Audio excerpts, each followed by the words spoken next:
And thank you all for joining us tonight at Nomen for another industry event. I am your host, Jared Khrushchevsky. It's great to see you, everyone here at the Dell stage at our campus in Los Angeles. For those of you just joining us online or anyone new to Nomen, welcome. Nomen is a 3D art college specializing in visual effects, animation, and game art education for careers in the entertainment industry. If you'd like to learn more about our full-time degree programs, individual courses, or high school summer camp happening in June, please visit our website at nomen.edu or send an email to our team, admissions@nomen.edu. Now for the main event, we are excited to explore the environment art of The Outer Worlds 2 with an incredible panel of artists. They'll be sharing about their time at Obsidian Entertainment working on the game, how they found their way into the industry, and what it's really like to work as an environment artist. As always, we'd like to thank our event sponsors, Dell and NVIDIA, for their continued support of our community and these industry events. Be sure to stick around until the end of the presentation for our Q&A. If you are watching online, go ahead and drop those questions in the chat. For those of you in the audience, just raise your hand and we will be walking around with our toss around mic. And now, without further ado, please help me welcome on the stage our presenters for this evening. There you go.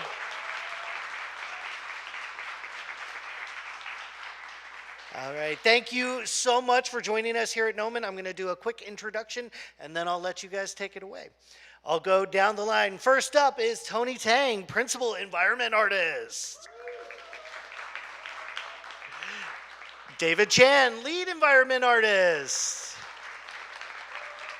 Rain Supple, Environment Artist. Max Goldner, Associate Environment Artist. Laela Russell, Associate Environment Artist. And Ilia Darier, Staff Environment Artist. So, thank you all for joining us, and take it away. Awesome. Thank you, Jared. Hello, everybody. Like Jared said, my name is Tony, and I and my colleagues were super excited to be here, extremely grateful for this opportunity to talk to you guys a little bit about The Outer Worlds 2 and also what it's like to be an environment artist for games. So Just starting off, a little bit more about myself. I'm currently a principal environment artist at Riot Games, but I was a former lead environment artist and senior environment artist working on the Outer Worlds 2 at Obsidian with some of my favorite artists here in the industry, who I will give a chance to let them also introduce themselves a little bit more. Oh, hey, my name's David. I am the lead environment artist for Outer Worlds 2, DLC. Okay, hi. I'm Rain. I'm also an environment artist. I worked on the Outer Worlds 2, and currently I'm working with this guy on the Outer Worlds 2 DLC. Heyo, I'm Max. I'm an Associate 2 Environment Artist at Obsidian, and I also worked on the Outer Worlds 2. Hi, I'm Laela. I'm also an associate environment artist, and I also worked on the Other Worlds too. Hi, my name is Ilia. I was an environment artist on Outer Worlds 2, still at Obsidian, and working on an unannounced title. Thank you. Awesome. Yeah, so stoked to be here. Firstly, a quick show of hands. How many people here are interested in working in games? Okay, that's like unanimous almost. Awesome. How about how many of you are interested in becoming environment artists? Okay, awesome. All right. Sweet. Well, we're super glad you're here, and we're really excited to share our journeys with you. Now, each of us are going to talk a little bit about how we got into the industry and our career paths, and we hope that our diverse experiences and our journeys in this industry can help give you guys a little bit more insight as to what it's like to be an environment artist in games and how to break into the industry. So I'm going to kick things off. I'm going to talk a little bit about myself and my path to becoming a principal environment artist, and hopefully shed some light on just exactly what that means. So currently, I work at Riot Games on the Riot MMO, but before that, I've also worked on TFT and League of Legends, as well as, no surprise at this point, working on the Outer Worlds 2 at Obsidian. And so what exactly did I do as an environment artist on these projects? So it was everything from making assets, modeling, texturing, you know, the things that 3D artists do, as well as a lot of layout and world building, which was extremely important for a game like the Outer Worlds 2, a big open world game. Sometimes I would also do lighting, and there was also some tech prototyping that happened too, which mostly entails building materials and sometimes experimenting with features like PCG inside the game engine that you're using. So a little bit about how I got into the industry. I enrolled in Gnomon back in 2010, so it was a very, very long time ago. And at that time, I was in the 2-year digital production program here at Gnomon. I love to draw and paint. And a lot of my early student work was focused on studies like this line decker study, as well as everything drawing and painting related, whether that was concept design or figure drawing. I also did a lot of figure drawing. I was just always, it was like a drug. Just the feeling of being creative and taking pencil, charcoal, paint to paper, paint to tablet was an amazing feeling to me. But I also fell in love with 3D. John Brown, anyone? Anyone here? Yeah, hell yeah, John Brown. So got introduced to a lot of the 3D software here at Gnomon. Fell in love with ZBrush, which is to this day still my favorite 3D art software. I spent a lot of time as a student here at Gnomon in the labs, just sculpting creatures, characters, faces. ZBrush was awesome. It's just so, it felt so good, as a lot of other 3D software just can't seem to match.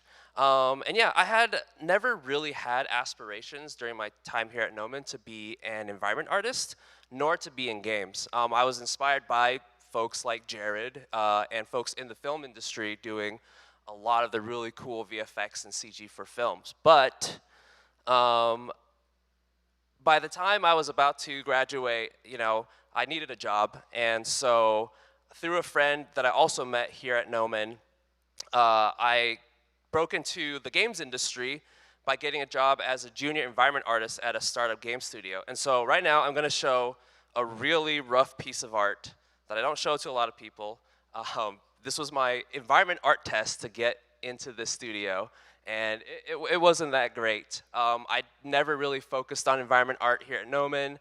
They wanted me to do a hand-painted style environment, and so this was a little rough around the edges, I'll admit. But I still found my way into the studio, and I got in for a few reasons that I'll kind of outline here. One is my portfolio, although didn't have a lot of environments for a junior artist trying to break into the industry at the time. I was told that it showed strong fundamentals, and so that was a good selling point. I interviewed well. This was because prior to joining Gnome and prior to trying to become an artist in the industry, I worked in economics and finance, and so I kind of went through the whole corporate journey, and I knew how to interview and I knew how to present a polished resume. And of course, there was the factor of my friend at the studio who put in good word for me, so never underestimate the doors that a good network can open for you. And not for this job, but for Riot Games and later Obsidian, I would focus my portfolio and I would update my work to match the style of art that that were in their games and that their artists would showcase in their portfolios. And also, hey, I got a lot better at hand-painted style while I was working at the startup game studio.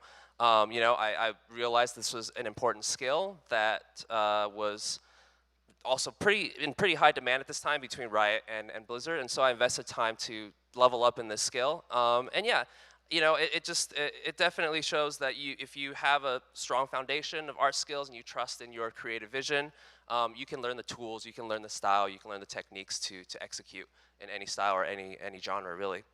So yeah, eventually at this studio though, our art style pivoted as the project transitioned to Unreal Engine 4, which, as you know, is known for, at the time, PBR-based workflows in games. If you don't, we'll talk a little bit more about that later. So I focused a lot on sculpting environment assets, mostly one-off hero assets like this stuff, and I think that's very common for students coming right out of school, is you're generally making one-off assets, you're doing props, things of that nature, just to get your feet wet and just to start to understand the pipeline. But as I made more assets and as I learned more about environment art, I went from making one-off props to building entire environments, and I really fell in love with the whole process. There's so many different problems to solve, so many different challenges you face as an environment artist, and you're never bored, and it's just always an interesting day when you're working as an environment artist in games. So eventually, my skills in ZBrush and also my knowledge of Unreal Engine 4 at the time made me the right fit for a position on an incubation project at Riot Games, which I joined in 2015. I can't show any work for this incubation project because it's not published, it's not public, with the exception of like this 3-second clip that was teased in the Riot 10-year anniversary video. So whenever I want to show the work to someone in public without violating NDA, I just show them this 3-second clip, and yeah. Try to imagine the rest of this game. It's amazing, trust me. But I continue to leverage my main spec, what I consider my main spec in environment art, which is stylized sculpting. Did a lot of stylized sculpting for various projects while I was at Riot. And I contributed to various things like Nexus Splits, which is a game mode in League for those who don't play League. As well as on Teamfight Tactics, I was on the environment team there and made a few TFT boards. I also contributed to various other side quests, such as working on esports and also Champion Cinematics when I was there. And yeah, in 2023, I joined Obsidian. And this was around the middle of production for the Outer Worlds 2. One of the things that really drew me to the Outer Worlds 2 and Obsidian was the opportunity to flex my art skills, to learn something new. I'd never really done hard surface or sci-fi aesthetic before, and that was really appealing to me. As well as working on a single-player RPG that's set in a rich open world. That was also something that I had never learned how to do at Riot or my previous job. And so, yeah, that was a really fun journey to work on the Outer Worlds 2, and we're super excited to tell you more about the background and kind of give you a behind-the-scenes look at what building the environments of the Outer Worlds 2 was really like. Also, have to mention that all the artwork that I show and that we show and that I have shown is the result of the hard work of many, many artists and many, many developers. It's a big team, it's a big collaborative effort, and we're going to underscore that point a lot today as we go through the rest of this presentation. So yeah, my fellow panelists and I are super excited to dive deeper and give you a behind-the-scenes look at how we made some of these environments. But for now, I'm going to pass things. Oh, I'm sorry. No, I have one more slide. Just kidding. I'm not done yet. I have some takeaways to talk about. Some high-level takeaways from what I learned as an environment artist in the industry for the past dozen years. So as I transition from somebody who's just making props, making the art, into a principal environment artist, I have a few key takeaways. One, ownership is huge. If you can take ownership of entire initiatives, entire levels, regions, even in fields that aren't necessarily part of your wheelhouse, part of your discipline, that's going to unlock a lot of just extra bandwidth and a lot of goodwill for the rest of your team. And it's going to help you and your team deliver on really ambitious and really challenging goals for your environments. Collaboration is highly critical in games. You are going to want to become best friends with your level designer, with your tech artist, because they help you look good, and also working with them is the only way that you're going to be able to ship these games. The player experience and the impact for the player is ultimately the most important part of your job. That is your audience. And so a lot of the times you need to make decisions as an artist, and sometimes sacrifices as an artist, to serve what's in the best interest of the players. And finally, whether it's at work or it's in your personal time, just always invest in yourself.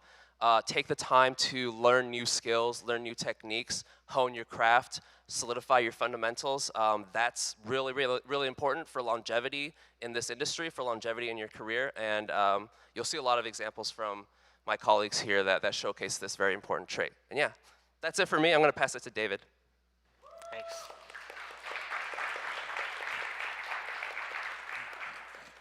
Hey guys, I'm David. I'm going to talk mainly about my background and my career and pretty much how I got here. So, my current experience though, I've worked at High Moon Studios on a game called Call of Duty Warzone. Did that for about a year and a half, and I learned a tremendous amount. It was my first job, I had a great time as well. Now, I currently work at Obsidian Entertainment, of course, on the Outer Worlds 2 as a staff, and currently now working on the DLC as an environment art lead. So, my background did not originate from art. I graduated with an environmental engineering degree, and I essentially picked it, mainly because it was like a safe job, good pay. I didn't have much ambitions at the time. And so I thought environmental engineering was going to be like solar energy, green infrastructure, all that. But the last 2 years of college, I realized it was a lot of hazard waste management, which is cleaning up the carcinogens in the air, soil, and water, and I hated it. I hated it so much that I was trying to pursue a different career while being a student. But I met a guy named Mike. He was a friend of a friend, mechanical engineer, and he had this like 3D printing gig, and I was like, whoa, this is it. I wanted to try this out. I talked to Mike, and he said, learn a bunch of this software, a bunch of mechanical engineering software, and I said, okay, done. And I was hooked. I was like modeling a bunch of random things, and looking back at this now, like it kind of foreshadowed to where I am now. So I graduated 2015. I managed to get a job doing CAD work, basically the stuff I was learning on the side, which evolved into BIM design, which is building information modeling. And what I did was 2D and 3D blueprints for the engineers, like focusing on infrastructure. And in those 5 years, I've been going through a bunch of different careers. Like I could not see myself doing this forever, so I needed to figure out a way out. And I did generally want to find something that I enjoyed, the pursuit of happiness, right? And so I went through a whole bunch of things throughout those 5 years. Most of it was not successful. And I did get a job offer at Wayfair, but the pay was really low. So I skipped it, and my journey continues. So PAX East, 2018, Boston. I met this guy who was doing this workshop, painting this like stylized axe in Substance Painter, and then I was like, whoa, this is it. I need to know what this is. I learned it. And I spoke with the guy, and he told me he was a self-taught artist. And I was like, yes, this is it. This is the path. My third eye's open. I'm ready. This is what I'm going to do for the rest of my life. So, it was difficult because I knew no one. I knew a couple like terms that were alien to me, like UVs and like texture map, like sculpting in 3D. Like, what is that? So, bunch of YouTube, bunch of Google, just constant going in this foxhole, nonstop. But along my journey before I got into the industry, I've met and reached out to a lot of different artists. And these guys, some of these guys, but not limited to, of course, my coworkers and my ex-coworkers, really helped me on the way. Reaching out, they took the time to elevate my craft and my career, and so that is something that's really important you guys should do. So I quit my job in 2020 during COVID, and I was employed for another 6 to 8 months. But during my time, working at 2018 to 2020, whatever, I've been constantly making art. Just constant over and over. Even if I was working full time, I come back at night, 10 o'clock, I'm still grinding. Like, I'm still so obsessed with this craft, I want this to be my future. So during my, 6 to 8 months being unemployed, I saw some student work, and I wanted to mimic that work so I can get into the industry. I put everything I learned into one project. And so this piece was like I played a lot of World of Warcraft back then, so Scarlet Monastery was one of my favorite dungeons, and I tried to do that in Unreal Engine 4 with like baked lighting. And it did get me an interview at High Moon Studios, which I took a test, and I did get it. But the grind does not stop. Constantly trying to learn new skills, learn new workflows, just elevate my craft. I was still doing art after work. I did not stop doing, A lot of my personal pieces have some sort of story. Like I said, I was either learning a new technique, learning new workflow, a new style, just testing things out. I was constantly learning, even to this day. Even to this day, these two projects, my two recent projects, 11 months each, was a very long time, but I wanted to elevate my own craft to the next level, to go beyond what I can do, beyond my limits. So the first one, for example, I did a mentorship with Nate Stevens, art director at Respawn, and he pretty much showed me like the workflow they did over there, which I utilized at my project, and I was learning everything was new. I was learning everything new, and that's why these projects take me so long. The second one was foliage. So my boss, Tang, told me I needed something organic. I need organic sculpting in my portfolio. And so I decided to do a tree, and it overscoped into a big project. So just in a general sense, what I think is important, obviously know your software, but you don't need to be an expert at it. Like, you should just know at least the basics.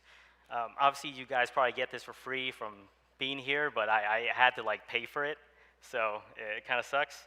But the second thing is understanding and executing workflows.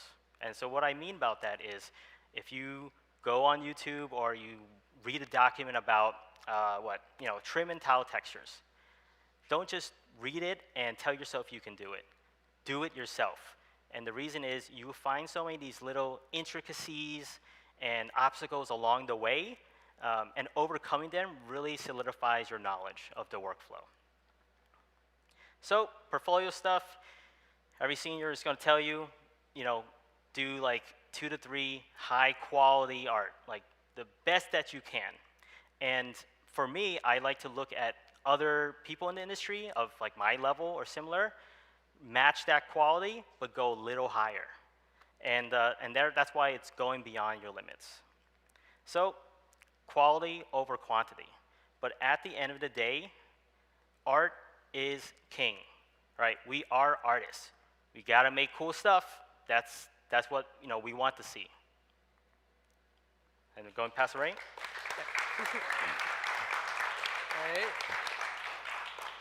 Hi everybody, my name is Rain, and as we said earlier, I'm an environment officer at Obsidian Entertainment. I do not have as much experience as my fellow colleagues here, but I do want to tell you a little bit about my journey from college to where I am now. I hail from a very far away land called Pennsylvania. Anybody else here from the East Coast? Hey, my people, I see you guys. Uh, so back in PEA, I graduated from a college called Pennsylvania College of Art and Design as one of the only third graduating classes of the animation and game art major. It was very new. The curriculum was constantly changing and updating as it was growing. Originally, when I first went to school, I did not think about game art whatsoever. I wanted to be a 2D animator. I was super into cartoons, feature film animation, that sort of thing, and that's what I was, at the time, dead set on. And then I had a computer animation class, and I was introduced to Maya and 3D art, and I kind of just fell in love with it. From that moment on until graduation, I spent my whole time making art, trying different methods, doing everything I could. I never had a formal 3D modeling class, but it didn't stop me from just trying stuff and learning as much as I could at the time with the resources I had. I had later on, towards graduation, decided that I wanted to become an environment artist because it gave me the excuse to model the most. I quickly learned when I graduated during 2020, so COVID time, that my skills were not up to snuff for what I needed to become an environment artist and get a job. I was lacking a lot in certain pipelines. I didn't know how to do any specific texturing, like making unique textures, high to low poly baking. None of that was part of my curriculum. So because of that, I went back to school, essentially. I took multiple CGMA classes online, and it taught me everything that I needed to know, from modular kit creation, organic sculpting, texturing, some basic lighting, some basic VFX, how to use Unreal effectively, modeling techniques, whatnot. And that's everything that I was able to learn in about a year and a half after I graduated from college. With those skills, I was able to curate a portfolio that I was then able to actually start gaining interviews and art tests from other studios and whatnot. And eventually, it helped me land my job at Obsidian. Here's some just of my pre-career work that I was doing while I was still trying to get jobs. A couple of these are art tests, a couple of these are from CGMA. For a short stint, I thought I wanted to be a weapons artist. That didn't last really long. Also, I think it's funny, me and David took the same art test for High Moon, but unfortunately, I did not get that. So I didn't get to work with him any sooner, but I thought it was funny that we both have this up there. Eventually, yeah. So now that I worked at Obsidian, I've been here for about 4 years now. I just passed my 4-year anniversary back in February. I started off as an assistant world builder, so wasn't exactly in environment, but a kind of environment art adjacent. What got me started is I got to help other artists by making Tilekit pieces while they were working on their levels, and I was just kind of assisting them. And eventually, I started getting to do proxy meshes and whatnot for outsourcing. So I was given a concept and told to essentially make a 3D version of it to then send to outsourcing so they wouldn't have to guess about scale and there'd be a lot less back and forth. Because of that, I was able to show that I had a lot of modeling skills, and I also just would not shut up about wanting to be an environment artist to my supervisors. So eventually, I was able to get my own small level to show off that I knew what I was doing, and they eventually moved me over permanently to the environment art discipline. And after that, after 3 years, I was able to work my way up to just a staff mid-level environment art, and I was able to help ship the Outer Worlds too. A couple work lessons that I want you to consider when you guys are working in an actual game production pipeline. There is a lot of cross-disciplinary work going on. It's not just art. There's design, there's narrative, there's VFX, there's lighting. Each one of them has their own goals, so you need to make sure that you're able to work with them and not against them. You all have one goal of creating an end product, and no one thing is better than the other. Art is important, but we are making a product. So you need to make sure you're not being precious with your work because it is always going to be changing. I'm sure everybody here who's taking these classes knows to be able to take criticism, critique, and that you have to pivot a lot of the time and be flexible. That's a very important lesson you need to learn because things are constantly changing and being edited. Yeah, so don't be precious. Also, when you are in production, always be testing your work. You can have the prettiest looking scene and it would be amazing to see from one angle, but if it plays poorly, it's not good. You need to make sure that the player is going to have a positive experience going through your level and that it is able to help immerse them in what the design and narrative is trying to show as well.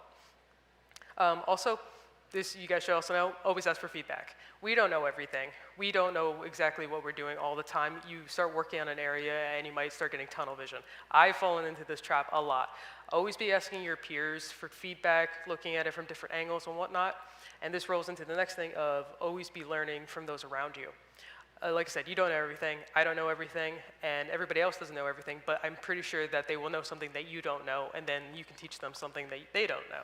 It's really good to learn, especially because people have either had the same problem or different issues and whatnot, and it's just always, you always have room for growth. So just make sure you're always asking for advice or critique or something along the lines, or even just chatting about like, hey, I was trying out this new pipeline. What is it? I don't know. You were looking at something similar, stuff like that. Always have that conversation open. And just some tips about portfolios and whatnot. Like I said, you should always be learning. New techniques are always being made, so you want to try to keep up because this industry is always evolving, so you need to keep up with the times to make sure that your work is relevant consistently. I use side projects as an excuse to learn and test pipelines and different types of art that I'm currently not working on. So obviously, the Outer Worlds 2, very hard surface heavy. So in my off time, I like to do organic sculpting because that's a general weaker area of mine. Currently, I'm actually learning how to use speed tree because I'd like to try to go into foliage more. And when you're learning something, it's okay, do it bad, just do it. When you first get started, it's always gonna suck, and you might as well suck at the first, but if you keep trying, you're just gonna keep getting better. And yeah, this is a couple whip pieces that I've been working on. Just some general, like I said, sculpting and a lot of organic stuff because I miss making rocks instead of crates and everything else. And yeah, thank you. I will pass it on to my friend Max over here.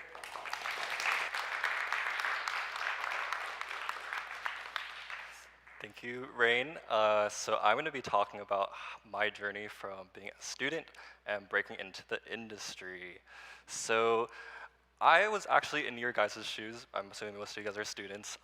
Pretty recently, I graduated in 2024 December in Laguna College of Art and Design down in OC with a BFA in game art. So how did I go from there to Obsidian, though? So started school in 2021, and honestly, I didn't have much knowledge about what the industry is about, how are games made. I don't know, I thought you were just drawing. So I was like, okay, like I like video games, I like to draw, let's try this out. So I went to be a concept artist. And luckily I had the privilege to go to school and really explore different paths, and it was really just enlightening understanding and learning how comprehensive this pipeline is. So from then I was like, actually, I don't think I like concept art that much. So let me switch to 3D. So I completely made like a pivot and just full sent that. I took a bunch of 3D courses for props and environments and ended up landing the environment art internship at Obsidian in 2023. And by next month, it'll be my 3rd year at Obsidian, so cool stuff. Also, I modeled that Minion Bob fridge for one of my classes. I was so proud of that back then, but anyways, shout out. So in my career, I definitely had some pivots as well. I started at Obsidian more as a prop artist. To be honest, I did not have too much experience working in engine, but that was okay because they just wanted me to make props. So hard surface props, making blockout meshes, making destructibles, just standard assets that you would bake 0 to 1 or just texture with trims and tileables. That was what I was familiar with. That was what I was tasked to do. And on screen, just some of the work I made as a student and for the project as well. But after the end of my internship, I got hired on full time, and I was seeing all my coworkers making these really, really cool areas. I was like, I want to do that. Like, props are cool, but I want to sink my teeth into something a lot more expansive. So I kind of transitioned into larger scale POI, or point of interest work. Did not have too much experience, so I was learning a lot on the job, and I just want to say shout out to everyone, all my coworkers. I'm so grateful to you all because I learned so much through just asking questions, asking for feedback, just being around this environment helped me get to where I am today. They taught me, how to make proper modular kits, how to be organized and use prefabs to build out large spaces, how to be more comprehensive with understanding materials, making performant art. It's just trial and error to gain the skills that I have today. And that brings me to a lot of the work I do these days. Like I said, POIs, dungeons. I work a lot in engines, so here's some interiors from the Outer Worlds 2, some exteriors, some more buildings and stuff. But yeah, enough about me. I do think I understand that the industry is very, very tumultuous right now, but over the years, just some reflections I had on how I got my footing, and maybe you guys can, this may help you reflect and apply these tips as well. So one, just like being in school is our great start. You're in an environment with like-minded people who are just as motivated as you, and this just leads to lots of healthy competition. It's a great motivating factor, and just helps you discover and understand like what are your limits and how far can you bring your art. There's unlimited resources here, and just being in this space to take advantage of it is extremely important. Also, make sure to take care of yourself. Touch grass. Like your mental and your physical health is just as important, because if you're dead, you can't make art anymore. So it's important. Another thing, I definitely recommend putting yourself out there even when you think you aren't ready. When I started in the industry, and even before the industry, I was so timid, so awkward, so shy. I still am probably, but I was like, hey, like, this is trial and error. Like, through the power of exposure and repetition, I gained soft skills and the confidence to be able to speak on this panel today. Like, I would not have been able to do that like 4 years ago. So definitely put yourself out there. Go to game dev meetups, talk to random people on LinkedIn. Maybe not completely random people, but just like put yourself in positions where you can network and just talk to like-minded people. Another thing is I recommend to never talk down about your work, because if you don't have confidence in your work and who you are and the stuff that you create, no recruiter or future employer is going to believe in that themselves. So,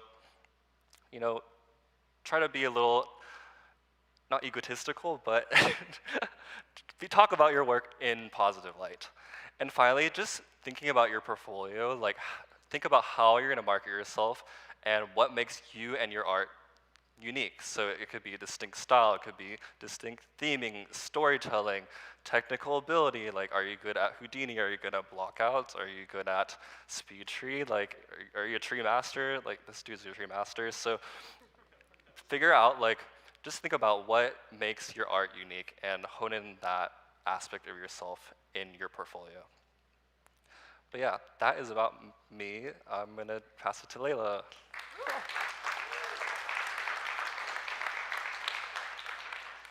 All right, so my name's Laela, and just like everyone before me, I'm gonna walk you all through how I started my career in the games industry. So, similar to Max, we both graduated in 2024, and I went to school at Ringling College of Art and Design all the way in Florida. But I've always been doing art since I was little. I'm sure most of you guys have done the same, and I had the privilege of growing up near the LA area, so I took classes actually at Noman and at Art Center when I was in high school, and that's kind of when I knew I wanted to do 3D art. So I went to Ringling for the game art major, and some of the most important things that I want to say to help you get the most out of school, out of your education, is to, first of all, set goals.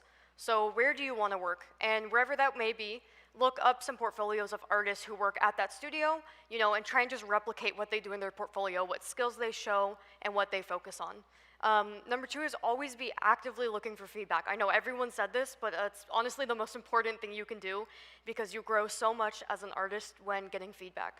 And as well as that, keeping up to date on technology and advancements outside of classes, because the industry moves very, very quickly. So you just always want to be on top of it.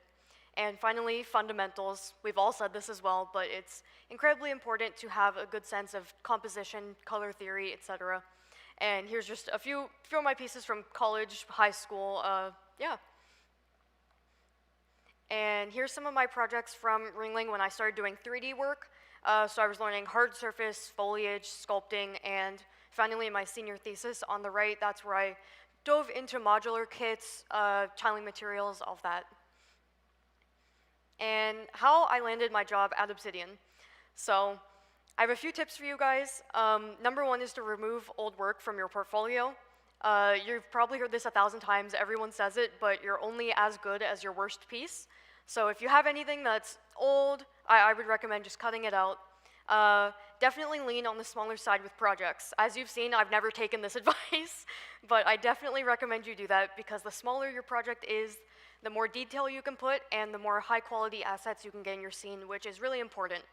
And going off of that, honestly, less optimized is the better. With Nana existing now, poly count is much less of an issue, so recruiters and teams don't want to see a lot of faceting on your models. They want to see, the full potential of what you can do without limitation, because it's a lot easier to teach optimization than it is to teach a good artistic eye. And finally, last but not least, are breakdowns. This has been most important thing for me. Every recruiter, every person has told me that my breakdowns were really what caught their attention. So definitely show your thought process, how you created your environments. Be confident in your workflows and have intent behind every decision that you make, and that just makes your breakdowns come a lot easier. And finally, record your challenges and how you overcame them. Having all this in your portfolio is really helpful when recruiters are looking at your work. They will know instantly if your workflows fit in with their pipeline at the studio. So it gives you a lot less questions in the interviews about your workflows. And personal work is a huge thing for me. I'm always working, even when I'm working a full-time job, because I love keeping my portfolio updated outside of work. And when I'm starting a new project, I usually like to focus on what is missing from my portfolio, what I could make that would potentially fill those gaps, and where do I want to end up, whether that's at a specific studio or if I have a specific learning outcome, and just put all that together to decide what kind of project I want to make. And recently, I completed a mentorship through Vessel Forge with Jonathan Benainu, and that was just a really great experience, and highly recommend taking a mentorship for anyone who's looking to break into the industry. That mentorship helped me practice and learn new technical skills, and just doing personal work keeps my artistic eye sharp, and it also keeps me passionate about the job that I do. Because when you're working at a game studio, like everyone else mentioned, you're making a product at the end of the day, so you don't always get as much freedom as you would in your own personal work. So it definitely keeps me inspired and passionate when I do personal projects on the side. And here's just a few screenshots of the most recent project that I did during my mentorship. Ton of modular kits, a lot of foliage, and something that I wanted to focus a lot on in this project was sculpting. So here's some of the sculpts I did. I sculpted all my trims and tiling materials, and it was really great. Cool. Pass it off to Ilia. Thank you. All right, I'm going to talk about a little bit about my background in contrast to my awesome colleagues here. It's pretty basic and vanilla, but pretty much I graduated in 2022 from Cal State Fullerton. It's right down the street from here. I graduated with a BFA in Entertainment Arts and Animation, and in a couple of months I was able to land a job at Postcard Game Studios, which was a startup in Irvine. And in about a year, unfortunately, the studio closed down. Immediately after, I got a gig at Frost Giant. I worked there for a very short period of time. I was able to help them ship Stormgate. It also helped that they were literally downstairs from Postcard. So we knew a lot of the people, they knew a lot of us. And after that, I joined Obsidian. I came in about halfway through the development of Outer Worlds 2, almost the same time as Tony. During pretty much the early college days and late high school days, I was really into studio arts. I was doing pretty much the whole package, drawing, painting, concept art, and I believe that helps me out today a lot because it is the foundation of our craft. And these are some of the work that I had from college, and these were the ones that helped me land a couple of interviews. And having a breakdown, as others have said, it's very important, not just because it shows the process behind how you think, how you make art, but also it's something visual that you can point to during the interview, so it's not really that awkward. And as David says, the grind doesn't stop. Even today, I still work on personal projects. This one specifically, I picked up because I really wanted to push my sculpting skills a little bit further, and it also, I find it very relaxing. When I get home, I like to just for an hour shut off my brain and sculpt and make cool art. But yeah, that's me. Giving it back to you, Tony.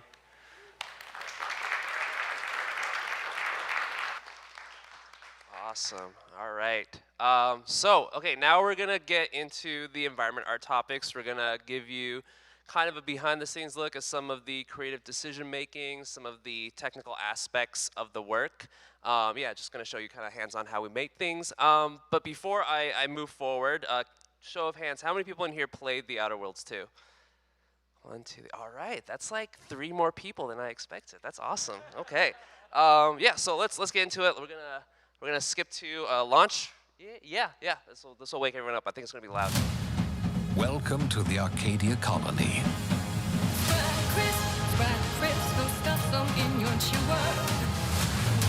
A place filled with betrayal and vengeance, science and mind control, Such a relatable interest.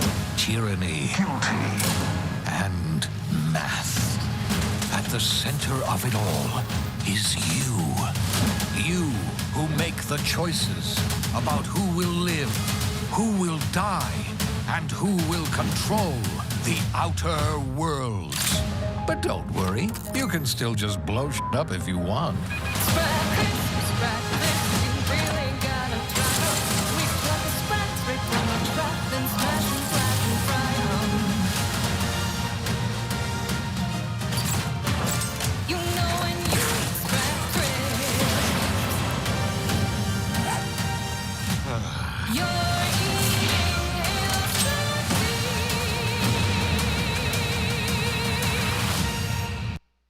Awesome. Okay. Yeah, and that trailer showcased a lot of the environments that this team worked on. So the topics that we're going to cover today, we're going to start with a faction overview, and we're going to talk a little bit also about how we made POIs, points of interests, for these areas using a prefab workflow. And then Rain is going to tell you a little bit about Ultimate Trim, which is a texturing technique that is used widely across the industry, especially for large open world games. Max is then going to talk to you about how he, as an environment artist, likes to think as a concept artist when designing his environments. Then Laela is going to get into some Overlands techniques, which are about how we employ different tools and techniques to create the large open terrains of the Outer Worlds 2. Next, I'm going to talk a little bit about some Blender hard surface workflows for hard surface modeling.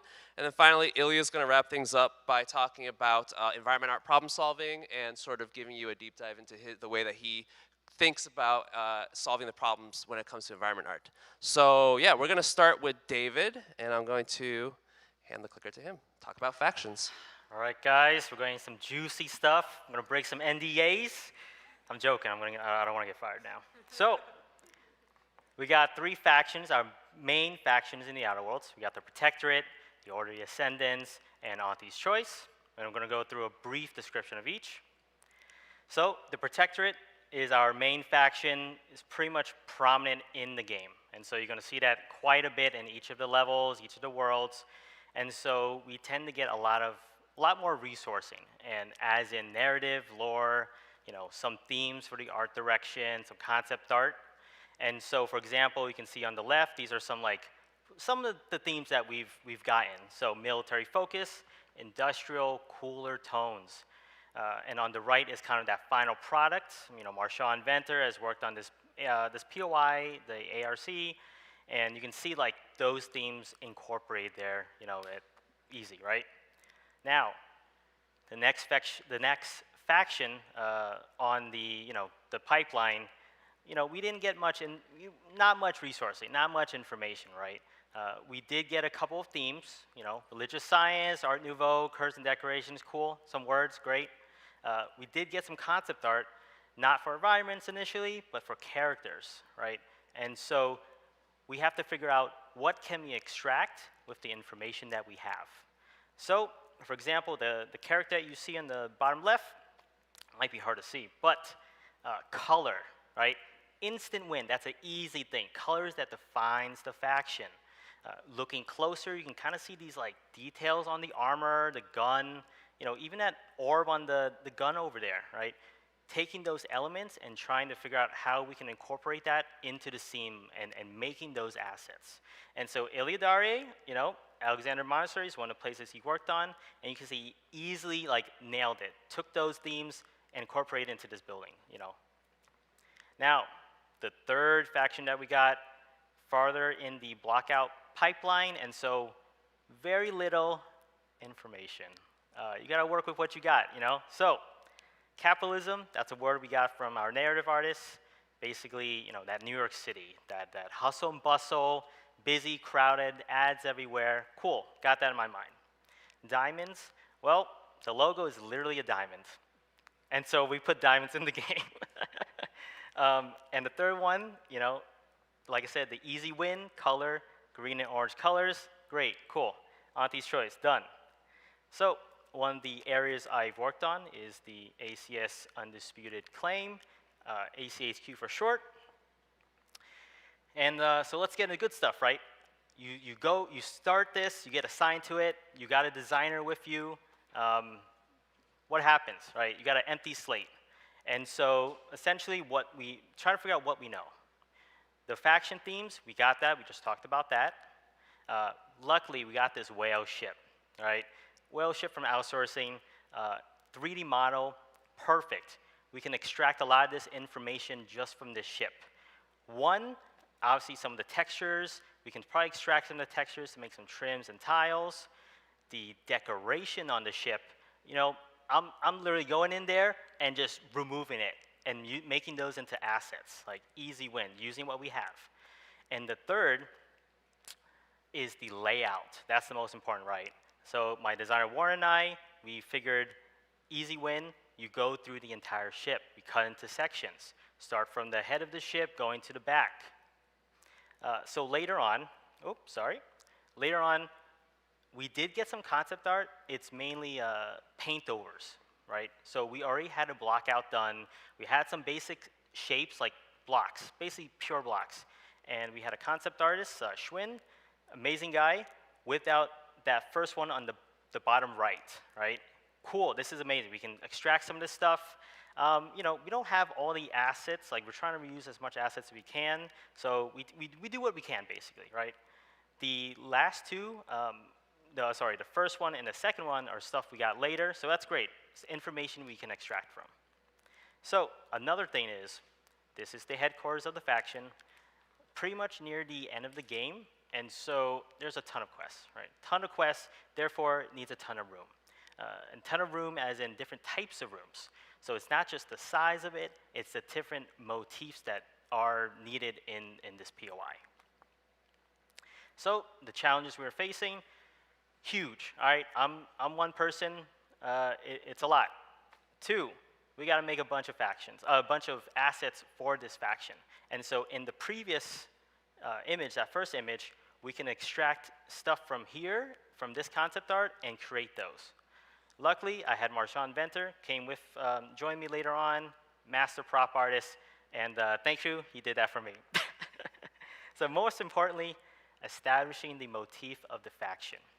A lot of the concept art was basically this one room, which is like that showcase room, but we still got a bunch to do. You know, we got 80% to go, and so we need to find out what this style is. So, what is the special sauce? Well, you take your head, you bash against the wall 100 times, and hopefully you make it. Like, a lot of trial and error. Like, it sucks, but it's a lot of trial and error. And the next point is, it is not a one-man team. It started with basically Marshawn and myself for the most part, and then we had like 5 or 6 artists come in and out the POI assisting me. But this was a huge benefit. And so I call this idea like art layering. It's probably a better word for it, you know. But essentially, as more people work on different parts of the POI, similar motifs, different motifs, basically it's the same faction, so that's okay. People have their own idea of what is cool or what it could be, their own perspectives. And so we basically take the cool ideas from those, those guys, the other environmental artists that are helping us, and we elevate that. We basically build on top of that over and over and over the course of the time that we're able to work on this. And so, we basically organically moved into a direction that felt right, and that's kind of what we, how we got to that portion of art. That's how the POI looks. So we can't just talk about the art.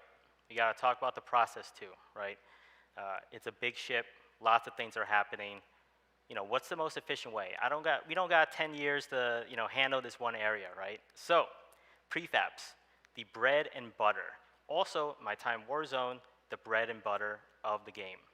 And so if you're not familiar what prefabs are, essentially, they're like a container or a group containing probably like static meshes, decals, blueprints, it could be anything. And it's simply, we use that, duplicate it around the area, and if I were to update the source of the prefab, it would also update, and populate throughout the area as well. So, quick example of a Tilekit prefab we would make throughout the game. And so you can see on the left, we kind of start with this metric wall, basic plain wall. We use it for blockout for the most part, but it is a metric. We apply texture on it, and then we add greebles and set dressing, which is combined into a prefab. So these are some 2 examples that I'm showing right now. And I did a little test map. On the bottom right, you can see like 3 prefab tile kits I made, and like this pillar static mesh that I'm like kit bashing in. So that room you see, you can see like I'm duplicating these tile kits throughout the room. They snap, which means they align to each other, they're on grid, and because they're in metric, I can easily switch them out for different variations of them. And if someone tells me the color needs to be pink, all right, the pink instead of red, I can go into 3 of these prefabs, switch the color, and it'll populate to the rest of the room. It's being efficient. And thinking about, it's really important to think about, what if I have to redo this 100 times? It's not going to happen 100 times, right? But it's going to happen quite a bit throughout the game cycle. And so you want to be flexible. Being flexible is really key to this. So, quick summary. It is, again, a team effort, not just environment artists, but also like visual effects, lighting, sound, they all contribute to these POIs. And 2, being flexible. Things can change throughout the entire game cycle. You never know. Someone might throw a giant monster in the middle of your area and you have to figure it out. It does happen. It does happen. And then you have to make these changes. And 3 is use the tools that you have to speed up the process. That 80%, that foundational, part of the POI, which is the majority of it, you want to be able to do that as quick as you can and efficient as you can. And so we can focus on the cool stuff like the storytelling, the narrative, the world building, all those things, the fun stuff, let's just say. And I'm going to move this over to Rain. Thank you, David. All right, guys, you get to hear me talk a little bit more, and I'm going to go over how we were able to utilize Ultimate Trim throughout the production of The Outer Worlds 2. This is probably a topic that most people are familiar with. Ultimate Trim came to us back in 2015 at one of the GDC talks explaining Sunset Overdrive's method. For those who don't know, it's a texturing technique where the map is divided up into different strips or trims that will tile infinitely in a specific direction. It's extremely flexible for using for different assets and whatnot, specifically tile kits, anything that you want to use, such as like pipes, pillars, walls, floors, et cetera, et cetera. It's very flexible with being able to utilize this for like different trim pieces. It's great also for larger assets, which would generally break texel density if you were trying to use a unique texture bake or something along those lines. And yeah, it was very flexible. Why does this matter for production? So memory and performance benefits were huge for us. This was also very speedy for iterations on everything. As David mentioned before, we have 3 very specific factions that have different color palettes associated with each one. So once we started implementing this, all of our tile kit pieces were generally modified and created with the intention of using trim, which we could then switch out different materials to align with any specific faction we were using those assets for per level. So here I have a couple examples of set dressing pieces and walls that I was able to just extract different materials and throw on different sets of them so that they would better align and show the motifs of the different factions. This helps us iterate very quickly, and anything that we need to use to just get a general block out and a vibe for without spending a crap ton of time on, we are able to do very quickly. Obviously, this is to help set down a foundation. You don't want this to be your end-all. Once you have this at your base, you want to start using that art layering method that David talked about earlier to then implement a lot of the shape language and motifs of those factions to further the set dressing and the narrative points that you need to have. Here are a couple other asset examples. So this is used for large assets. Generally, we had it above a 1 meter by 1 meter asset. Anything smaller than that would need a unique bake. Anything larger than that, we can utilize for either props, set dressing assets, tile kits, or even some hero props. This image up in the top right-hand corner was actually a base for one of the deprivation chambers utilized in one of the large headquarters of a very important NPC. So you can use it for a plethora of different options and whatnot. And like I said, the iteration of being able to test different materials out, depending on the sort of vibe you want, is amazing. So I'm going to go over a couple examples of POIs that I was able to use this method on and help me out a lot with my iteration. This is Central Control. I was the only artist on it, and I was working on another one at the same time, so I had to be very intentional with the time and what I was working on with the time that I did have. So I was able to use different trims and texturing, or tile and textures to help speed up my process and iteration of the different buildings and make sure that everything felt as if it had its own distinguishing identity and make sure that the factions felt like it was present there. I'm just going to show a couple of images. So this is the exterior of the building. All of these pieces, if I wanted to, I could highlight everything, use this trim, but I'm just going to show a couple of the individual ones. The bottom two images are using the exact same tile kit pieces, but with a very different vibe. Obviously, the lighting is helping a lot, but all of these is being driven by the materials that I chose to represent the different sub-factions located in this building. So these are just a couple of the instances. So you could be using this on walls, pillars, pipes, the floor, ceiling pieces, trim pieces, vents, anything other than like some of the individual assets was utilizing the trim and tiling textures. This is another POI that I was able to work on called Point Aviation. It was very large. The gameplay area was not as large as the rest, so I was able to have a lot of artistic freedom with what I was using. However, this was a unique POI as it was located inside the ocean.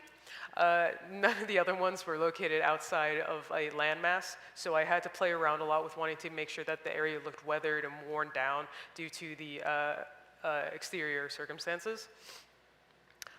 Inside, there are two very distinct rooms that I was trying to sell. Some of it leans more towards the industrial side, whereas some of it is more refined office-like areas. And I wanted to showcase that, again, these are using the exact same tile kit and modular kit pieces, but they have very different vibes based off of the materials and textures that I chose to use.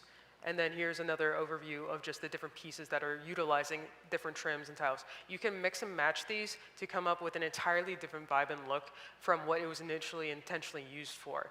The amount of times I've seen people take a wall and turn it from either a pristine looking like office wall to that of something that was grungy and utterly destroyed and weathered. It's insane the amount of times we've been able to do that. But yeah, trim and tile was honestly, next to the prefabs, the bread and butter of creating all of our kit pieces.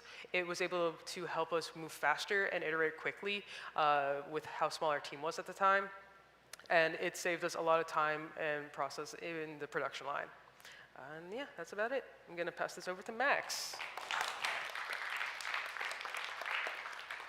Hello, I'm back. So I'm gonna be talking about why it's important to have the skills and mindset of a concept artist when you're working as an environment artist. And I know this might be ironic because I did just say in the beginning that I didn't really like concept art, so I did a pivot to environment art, but please hear me out, please hear me out. So having concept art as a resource, as the previous people have talked about, will always be helpful, but it is important to always have creative agency and to wear multiple hats. He's wearing multiple hats. And concept art should not be a crutch, it should be a suggestion, not a form of life support, right? So I'm just gonna go through many reasons why it's important to have creative agency. So There are going to be times where you do not get console support because of limited budget, limited time, priorities shift, and your area is just not as important enough to justify console support. And even so, even if you do get console help, you need to think creatively and critically to translate that 2D space to such a more complex, comprehensive 3D space.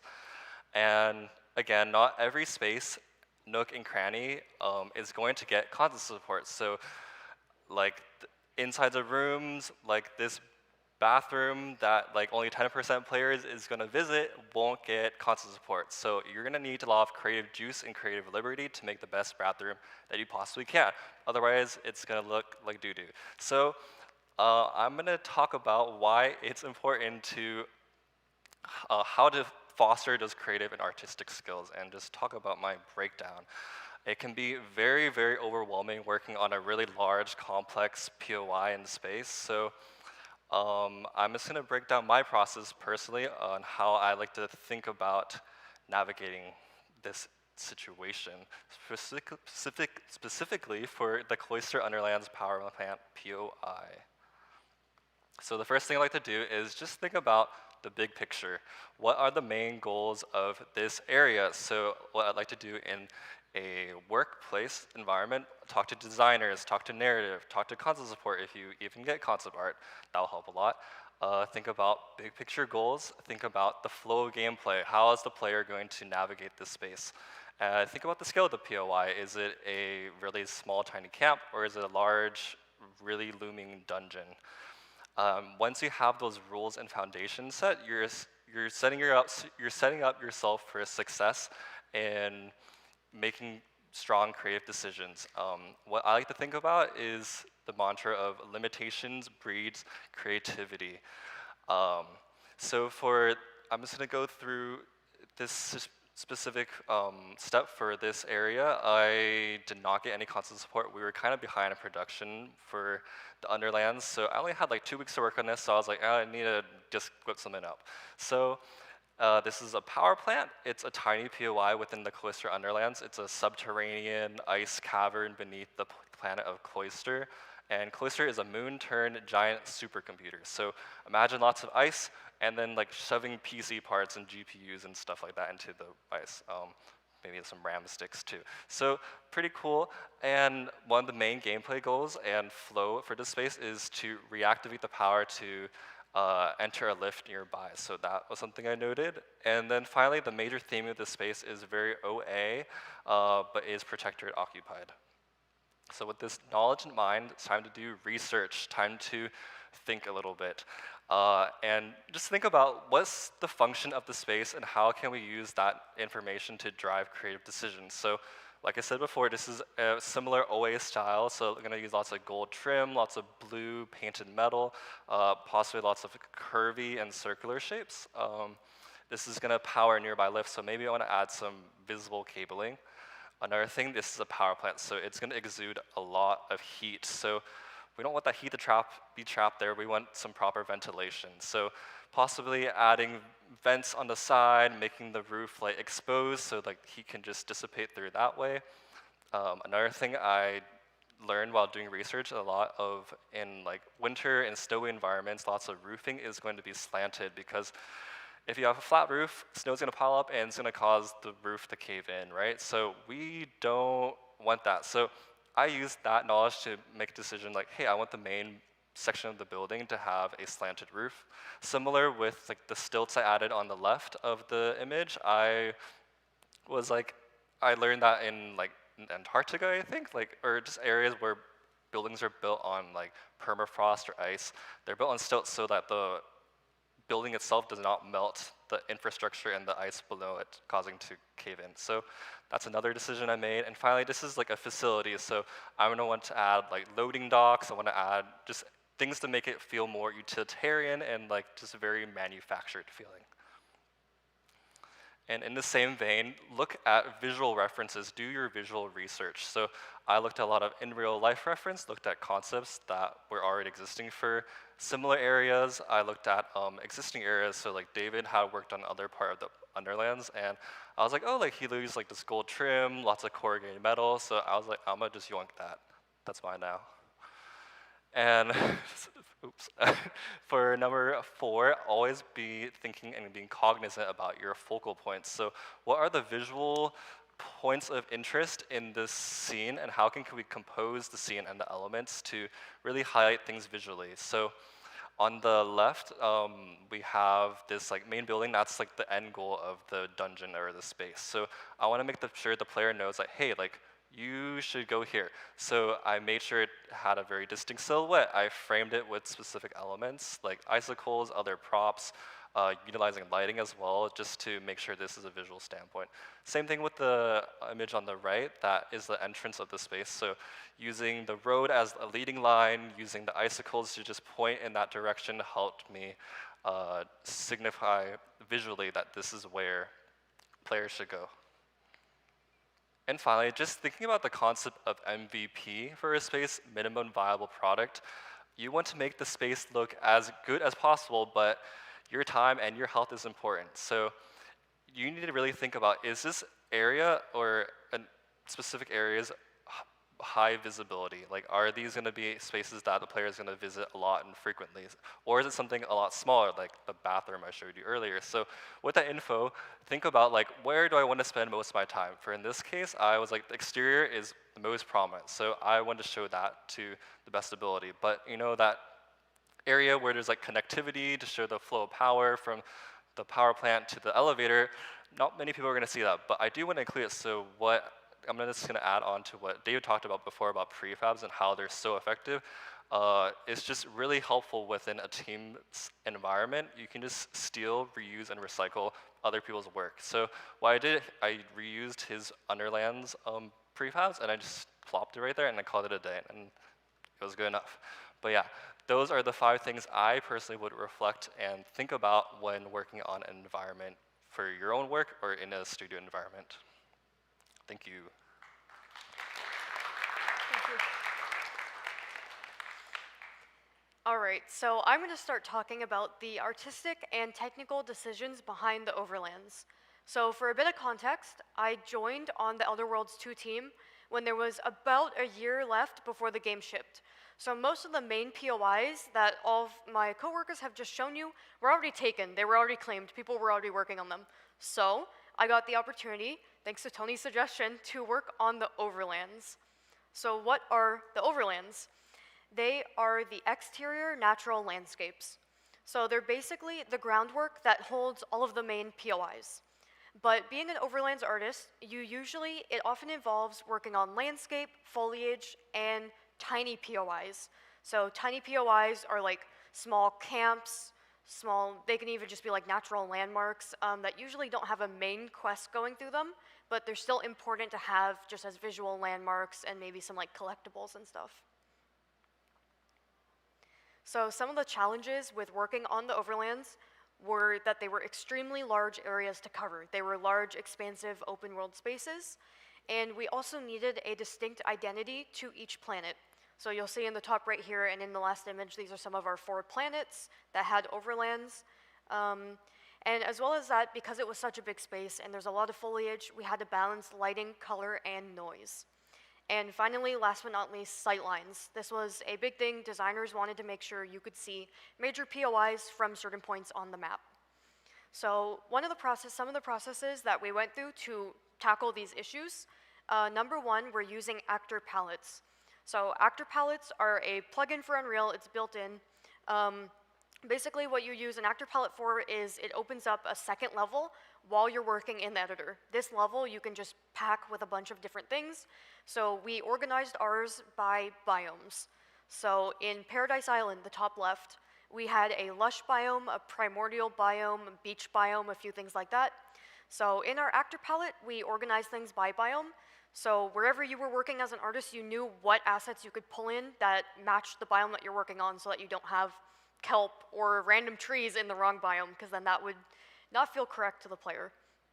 Next, just creating distinct and intentful color palettes for each planet. It helps orient the player. They know what planet they're on. They get an idea of the faction, even communicated just through the Overlands. And defining regions in the Overlands by visuals for navigation.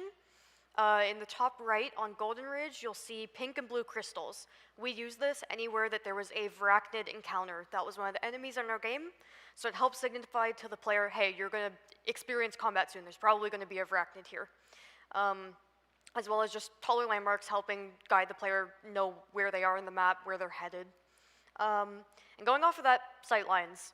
So how we combat that is always talking with design and making sure that there's proper documentation so that we are not blocking any key POIs or key landmarks. So a few other Overlands tips and tricks. Number one is world partition.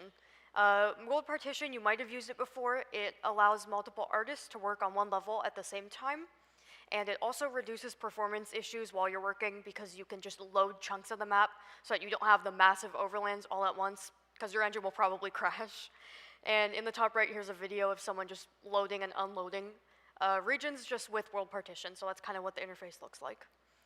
Number two is spline tools. So we use a lot of splines in our landscape. So that's roads, dirt paths, things like that. And those are just really quick and easy to lay down. You can, put them in whatever angle you want rather than a modular kit where it won't always line up with the hills that are in the overlands, certain angles. So the splines are a lot more flexible. And lastly, RVT materials, runtime virtual textures. We were able to use those in combination with landscape data, and we could have materials blend directly into our landscape. So in the bottom right here, here's a GIF of pile of rocks, and as I raise them and lower them, they're automatically blending with the sand on the landscape. And here's a quick video talking about wind. So we had a lot of foliage on the overlands, and one thing that we really wanted to do is get movement in the world so that it feels alive. And one of the biggest problems we ran into is that all of our foliage was made before we started using nanite. So it was using the traditional alpha cards. It's just a plain card and you use the texture map to cut out the flowers, the leaves, whatever it is. But since we're utilizing nanite, we had to switch all that to nanite. And we also had to do vertex color application on all of our foliage to get the wind shader working like you just saw. And we had an extremely large amount of foliage, so we had to be super efficient in our workflows. So for nanite and vertex color, I just want to shout out our two technical artists, Kenny and Kevin, who put together both our Houdini graphs and our wind shader. We could not have done any of this without them. For nanite specifically, like I mentioned, we had a Houdini graph. So you upload the alpha map, whatever texture map was using, it was defining the transparency on your plants. And Houdini we had a custom node that would just cut out the foliage. So it would no longer be a card, it would be exactly where your plant would be. And we used a series of nodes to refine that so that we had clean topology. And I also added control to get the red channel painted on our foliage just straight out of Houdini. So we didn't have to do that extra step of painting it. And for vertex color, it was just a pretty straightforward use of RGB vertex color, which I'll do a quick breakdown in that in a second. But I want to give a shout out to Mark Hernandez, our foliage artist, and Tony for giving me a lot of freedom to lead the efforts to get all of our foliage vertex painted. So I got to test our workflows, I got to figure out what was most efficient and present it to the team and create documentation for that so that we could just jump in and start right away. And finally, our wind shader used UDIMs for anything that had more than one material slot, and I'll dive a little bit deeper into what that means and how we used it. So here is an example of one of the trees in our game, and this one is fully painted. All the channels are here.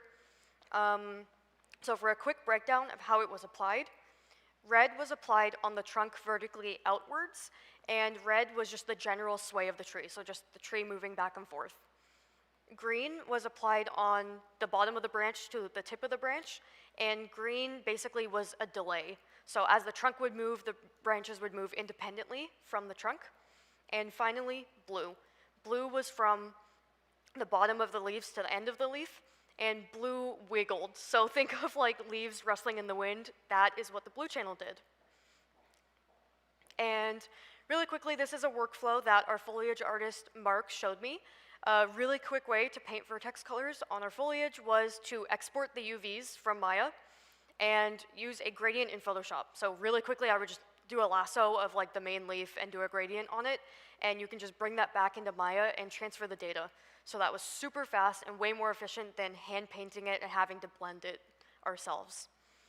And this is where I will get into UDIMs. So UDIMs are a notation format.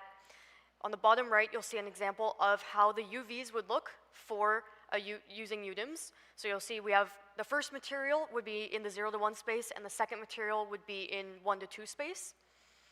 And this is the example of like how you would chart your UDIMs. But basically, UDIMs use a naming convention. So whatever you name your texture map, there's a certain convention that you have to name them in. And Unreal recognizes those names, and it will bring all of your texture maps in as one big texture, basically.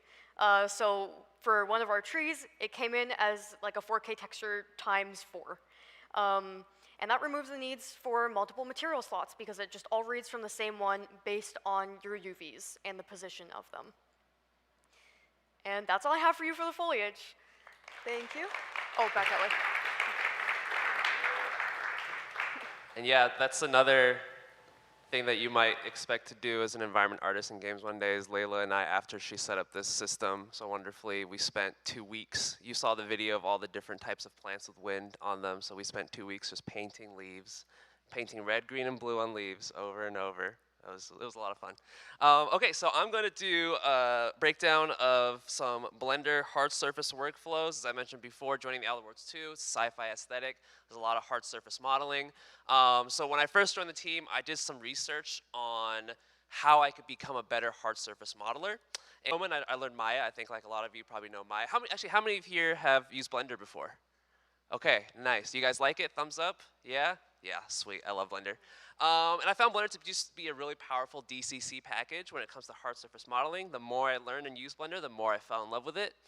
And at this point, I've like fully switched over. So before I jump into some of the workflows, I first want to establish a foundation of what hard surface needs means for the Outer Worlds 2. So Rain and my colleagues have described some of the modular kits that we use on the Outer Worlds 2. So that's things like walls, floors, ceilings, pillars, molding, all that fun stuff that makes a building. That's part of the hard surface modeling that needs to get done. We also have props. And the props are, there's a ton of props in the game, as there are with any game. And a lot of it was made by outsourcing. But as an artist, you'll also have the chance sometimes to make some hero props or some bespoke props to fill out an environment that maybe needs something more interesting to jazz it up a little bit. And so on the bottom right is an example of when I was learning Blender and then still just like kind of getting new and accustomed to hard surface workflows. I just wanted to make this cool hard surface looking thing to put in one of the warehouses to make it more interesting, and that was the result of some of the learning. And finally, David alluded to this very, very well. We do a lot of kit bashing, right? We take and reuse a lot of components that other artists outsourcing other teams have made before, and Blender is also another good way to organize your components, and you can use your components to assemble more interesting, greater wholes. So yeah, so I'm going to talk now a little bit about why Blender is so great, and specifically at this section I'm going to address the modifier workflow. So one of the biggest reasons why I love Blender is the modifier stack. I see some nods in the audience, it's great, yes. So the goal of using the modifier workflow is to maximize your flexibility by working as non-destructively as possible, and basically you're maintaining a speed of iteration, you're saving your commits for later on down the line. So instead of committing to your modeling decisions and then, oh, you realize you messed up and all you have is your undo button, you can have a full stack of modifiers and you can work in this highly modular way and you can change decisions on a per stack basis. Once you've established your working modifier system, you can also give it to other team members or apply it to other assets, and this allows you to achieve a higher level of visual cohesion, which is great. So here I've kind of shown you some 5 basic modifiers on a very simple cube. So we start at the top of the stack, a Boolean. I Boolean out part of a cylinder from the cube, and then I mirror it. and then I bevel the edges to get a nice, nice bevel on the edge so it doesn't look perfectly sharp and faceted. Then I do an array to get some duplications down the line, and you can do a radial array. You can make it circular if you want. There's a lot of interesting ways that you can do arrays in Blender. And finally, I apply face-weighted normals, which is a modeling technique that basically it biases shared vertex normals to the big flat faces, so it helps things look like they're higher poly than they actually are. And Blender just does a great job of like, you apply a face-weighted normal modifier and it just looks awesome. I love it. There are some trade-offs though. Modifier stacks can get heavy and they can start to cause your scene to chug, especially booleans. If you do a lot of booleans, your modifier stack will start to chug as the mesh gets more complex. And the order does matter, so learning the proper order of modifiers can have a sort of a steep learning curve, and if you inherit someone else's modifier stack and you're like trying to decipher how the stack is working, that can also be a little frustrating. Another reason why I love Blender is because of the passionate community around it. There's a massive library of add-ons, tools, scripts, plugins that you can pull from and really make your life a lot easier.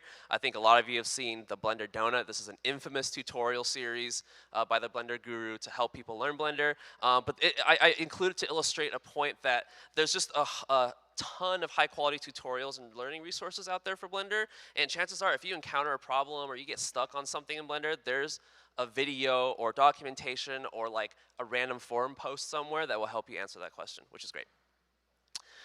So here are just like a list of some of the plugins and the tools that I use. This isn't necessarily like, hey, you should use these. This is just the ways that I like to use Blender and some of the add-ons that I use. One of our art directors is a big Blender user for concept art, and he doesn't use any plugins at all. He just does vanilla Blender, and he makes amazing work.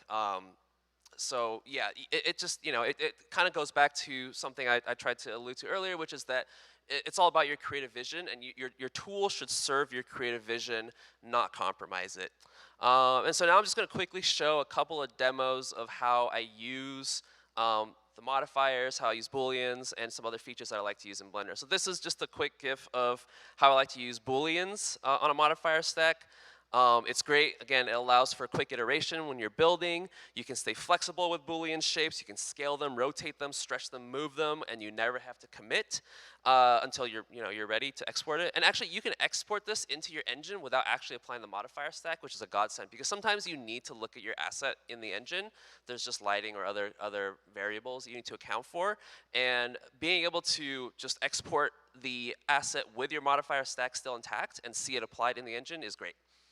And then for UVs too, Rain talked a lot about the benefits of using Ultimate Trim. So there's lots of features inside of Blender that'll make setting up your Ultimate Trim sheet and also applying it very fast.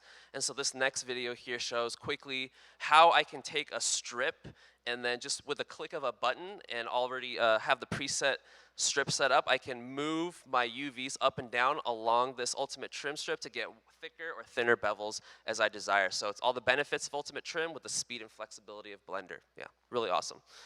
And yeah, so just some closing thoughts about Blender. Again, I just want to continue to reinforce an earlier point. It's just a tool. If you don't like it, if you prefer Maya, that's totally cool. I still use Maya for a lot of things that I think Maya's better at than Blender. At the end of the day, it's about your artistic vision. I also can't reinforce enough how important it is to preserve flexibility as you're working as much as possible. So the modifier stack is just one instance of being able to do that, but there's a lot of things that you can do to build this habit as you're working. And again, it also reinforces another point that one of my colleagues made, which is don't get married to your work, right? Allow yourself to iterate, allow yourself to try 2, 3 different ideas or designs as you're working. And usually the second or third design will be a lot better than the first.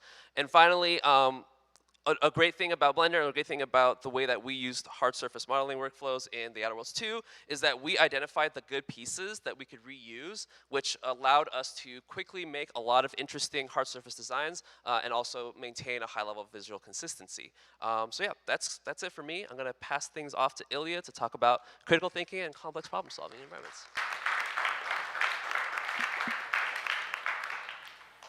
Awesome. So I'm going to pretty much wrap it up by talking about 2 of the most important skills that I believe an environment artist should have, and that is critical thinking and problem solving. Now, we already established that games are a multifaceted project. There's a lot of people that, with a lot of skills and a lot of ideas, sometimes very big ideas. Now, that is a good thing, especially during pre-production. We want to throw ideas out, see what sticks, iterate fast, fail faster. But as we go further down the production pipeline, that becomes riskier and riskier, and it could lead into scope creep. Now, production cycles exist to avoid that, but it is not a full bulletproof system, and challenges can arise. And sometimes it's from other departments, or sometimes it can be as simple as your tools changing. Therefore, I think as an environment artist, you should always improvise, adapt, and overcome. This is not just a meme, it's a way of life. A personal anecdote, when I was working on this level, when you get to Alexandria Monastery, this is what you see, right?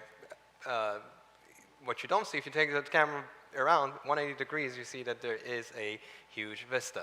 Now, when I was working on this, for the longest time, this was just fog, like the old Spider-Man games. I don't know if you've ever played that. But at some point, we made a decision that we want to push the visual fidelity of this, and we wanted to make it more grounded, more immersive. So we decided to add the vista, and the vista happens to be the previous level, which is a large open world map of Golden Ridge. Now, making vistas, it's a very time-consuming task. It takes a lot of resources. Sometimes an additional artist will get assigned just to do vistas. And I only had a couple of weeks left scheduled, and I was still also at the same time working on the POI. So I sat down, I tried to figure out a way to get this done really quickly. And to cut a long story short, I was able to utilize the HLOD system in Unreal, which is a feature that creates LODs every night from the world itself in chunks and streams that. And I use the simplification and the merging tools. It's a hidden feature in Unreal, but I was able to quickly extract these chunks, and with the help of Nanite, I could focus on making some of the things look good, the railings connected and whatnot, and put it in there. The cherry on top was when the lighting artist came in, and they put the fog on top of it, and it was done. The job was completely done. And it only took 2 to 3 days. Another example of problems, or complex problems, is the final level of the game, which is a destroyed version of the first map.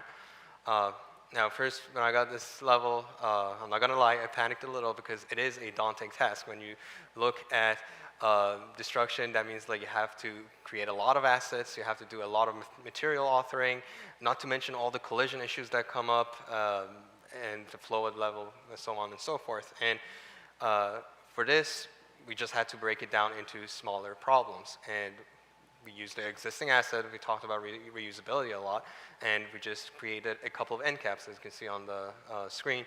With just those end caps and 2-3 debris piles, we just layered and layered on top of each other, and we were able to really quickly and really efficiently get this level up and running.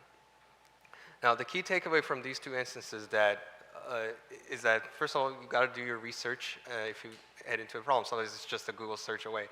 And sometimes you have to go down the rabbit hole a little bit. Sometimes you can look at other games, see how other teams have solved those similar issues. And don't be afraid to think outside the box. With the HLOS system, it is a non-conventional way of doing vistas, but it got the job done.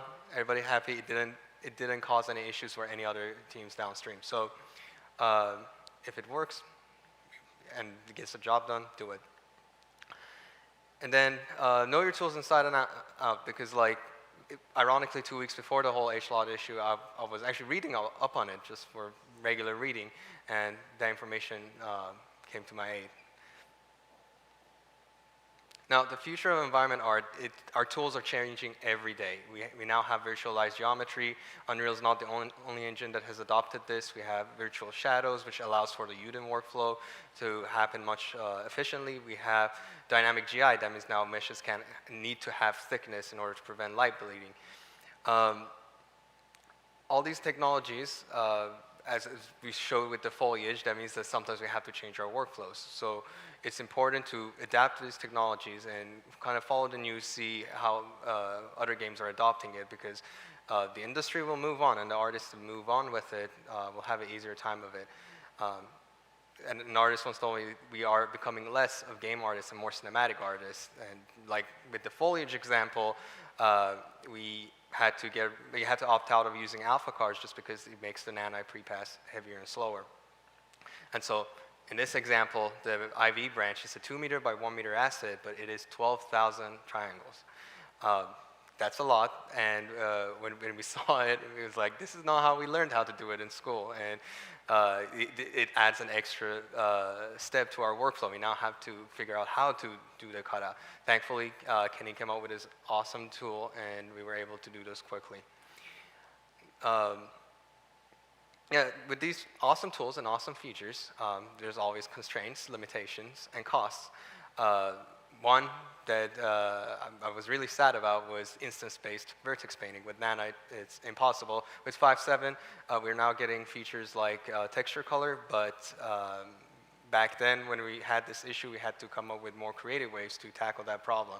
Vertex painting is an important tool in our toolbox, and the loss of that meant that we had to figure out different ways to do material layering, material surfacing, and whatnot, and through the very smart use of decals and an actual custom version of the decal system, we were able to get that variation we wanted. And so to sum it all up into one sentence and close this out, always be on top of your game, pun intended. And passing it at Tony.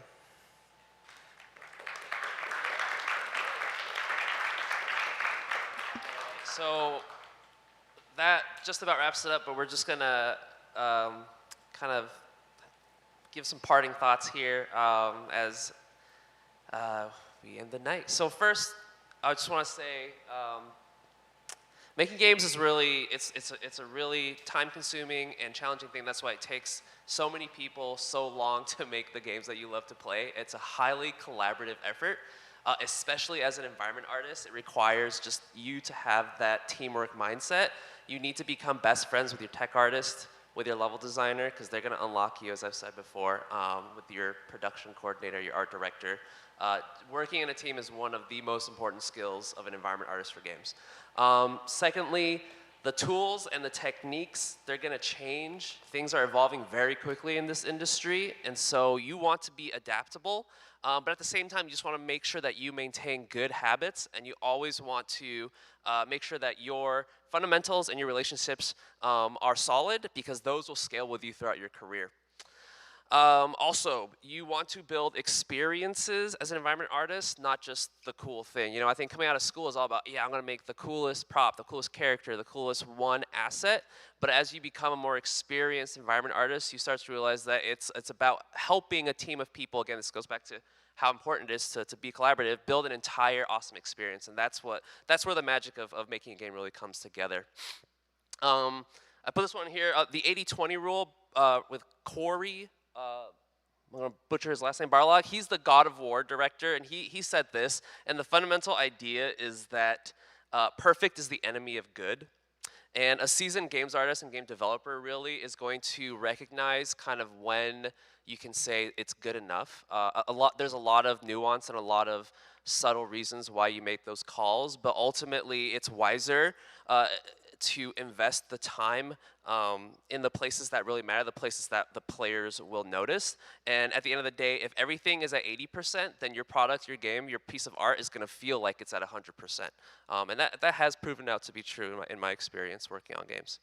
And finally, you know, it's a long journey. Your career making games, making art even, learning to be a better artist is a long journey. So just take it one step at a time. You know, this is partly what Max alluded to about respecting your mental health, respecting your own boundaries. But it's also just about, don't try to eat the elephant all in one bite. Try to break it down into a step-by-step, day-by-day process. And yeah, you'll get there. So that's it. Let's see, what's next? So thank you so much for joining us on this journey. These are, sorry, no? Okay, sorry. These are QR codes for our socials, ArtStation, so feel free to connect with us. And yeah, thank you. I think we are ready to start our Q&A section. I gotta put it back. Oh, sorry, okay, I'll leave it here. All right. Yeah, leave that up. Get your snapshots. We're gonna pass around our toss-around mic. Just for everybody who picks up the mic, do not hold it close to your face, or we will all have a bad time.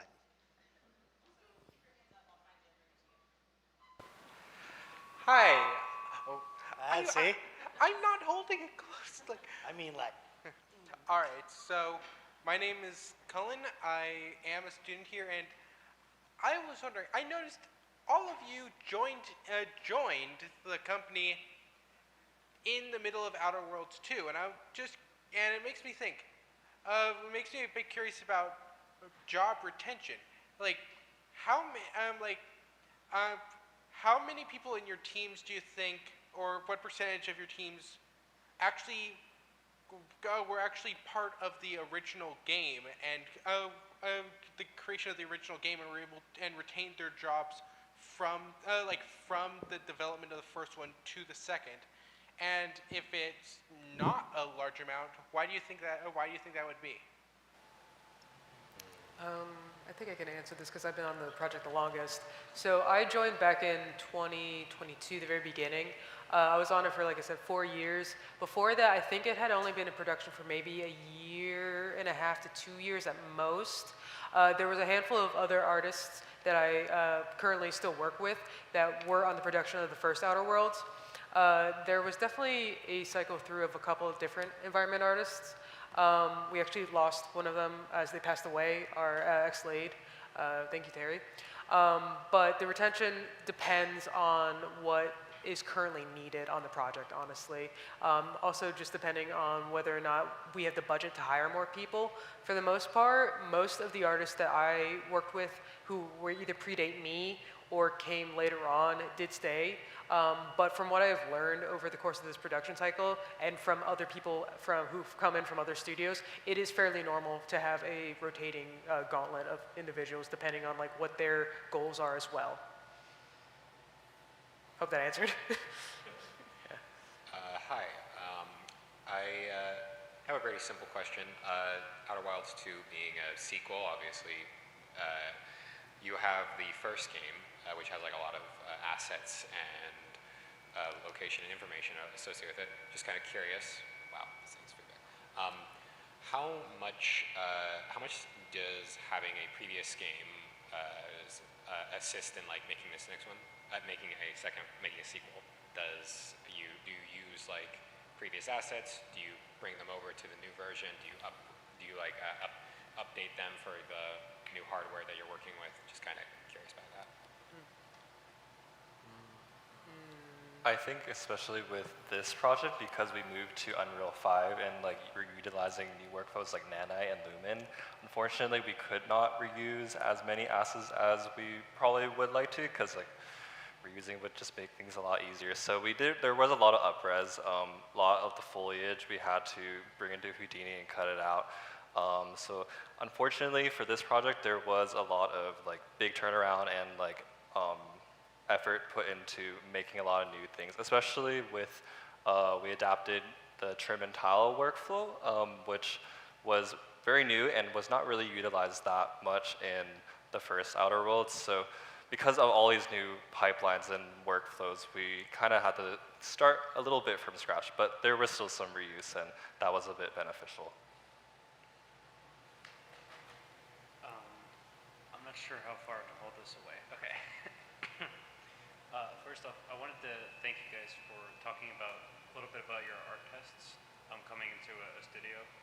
I feel like we as students don't hear about that very much, and I just wanted to ask a question about, obviously all studios are different, but what should an environment artist student expect from an art test at a studio, and what skills can they help refine, and what can they do to practice being so that they would be ready for something like that? Regarding art tests, right? Well, I can say during Call of Duty, the art test was more focused on the aesthetics and how we break something up. Obviously, each company's going to have their own art test. I think Ilia will have some examples from other companies, but from my experience in Outer Worlds, they did give me an art test too, particularly like making some props, just to see if I can model at a certain level, essentially. But I think Ilia can probably mention some art tests from other studios? Yeah, me personally, when I just got out of school, I had a couple of art tests. One of them was the Naughty Dog one, the popular floating island. Um, and what I noticed that companies sometimes put some specific aspects of game development is more important to them. What I personally did for Obsidian when I was applying was I took an area of the first game. I believe, if I remember correctly, it was called Edgewater. It was just a house. I took it, I took screenshots of it. I went to Maya and I started making tile kits because I noticed that it was a very tile kit heavy workflow. And obviously I didn't finish it. I only spent like 2 weeks on it, but it showed during the interview panel, it showed what I could do. I understood the requirements and I understood the game, and that helped a lot. They never asked me personally for an art test, but you know, I decided to just go the extra mile and show them that I could do it. I hope that answers your question. Sorry, I couldn't fully hear your question. Is that okay? Sorry. Hi, my name is Bailey Fisher. I've been using Blender as my main program for 4 years before I came here, so I was very excited to see some representation within that ecosystem. But I guess my main question would be, in your guys' ecosystem, when you have programs that are industry standard like Blender or others, do you find that there is friction or it's sort of looked down upon to use certain programs like that within that workflow? In my experience, no. Most studios, when it comes to like your digital content creation package, they'll just let you work whatever you're most comfortable in and wherever you're most effective. That's been sort of the underlying philosophy that I've seen. Now, the caveat is that a lot of studios will have proprietary tools built into a specific DCC, oftentimes Maya. Yeah, you'll just have like export tools or custom Python scripts or things of that nature, asset management type things that are, again, they're built for specific DCC. So while you or someone else may be using different content packages, you might be encouraged to still filter that back through one particular software. And again, that's often Maya. But yeah, I don't get a lot of pushback or friction for using Blender, even at Riot where the pipeline is mostly Maya-based and most of the users are still using Maya.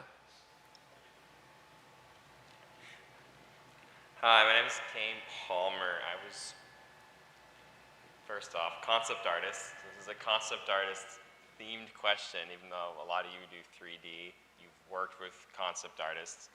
So my question was, the concept artists that you work with, what would you say, what % of them are like generalists, like they do character, they do weapons, they do 3D, versus specialists, like this guy just does environments or he just does characters? Because I personally am like a big character art fan, but I'm seeing a lot of concept artists that are branching out and doing all kinds of different things, being more generalists. So I was just curious, like with the guys you've worked with, what you see the most.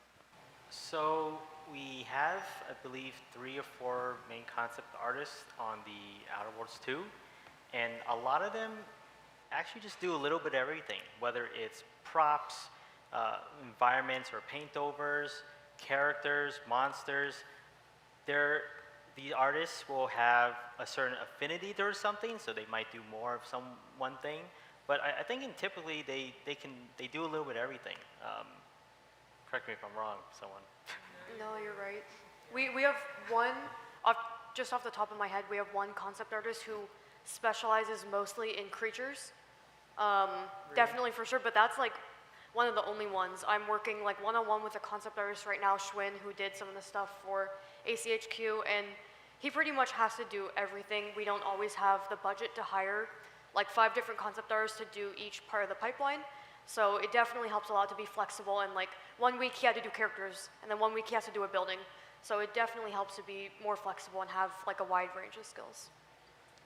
Yeah, I'll agree with that sentiment too. I think thinking of all the concept artists that I've worked with and currently work with, you kind of notice a main spec for a lot of the concept artists, right? Like you're like, okay, this guy, his hard surface is S tier, and then he also does some environments that are like maybe like A, B plus tier, something like that. On the rare occasion, you'll meet some really senior people, like senior principal to art director level concept artists who are just like S tier in everything. And those are usually like the very experienced people who've had 20 plus years in the industry, and they're just, you know, their game is at the very top. But yeah, I think starting out, you know, if you're character focused, that's totally okay, right? Like as you improve your skills and as you branch out and you start to learn other disciplines, other styles, that will reflect in your portfolio, and I think that's something that is pretty common in my experience. Hey, ooh, I think it's the speaker right there. But so you guys mentioned moving to Nanite and using virtualized geometry, and you also mentioned that caused a lot of issues with stuff like vertex painting. Personally, I can't imagine a world without vertex painting, right? So I guess I was curious how you guys kind of tackled that. I mean, you know.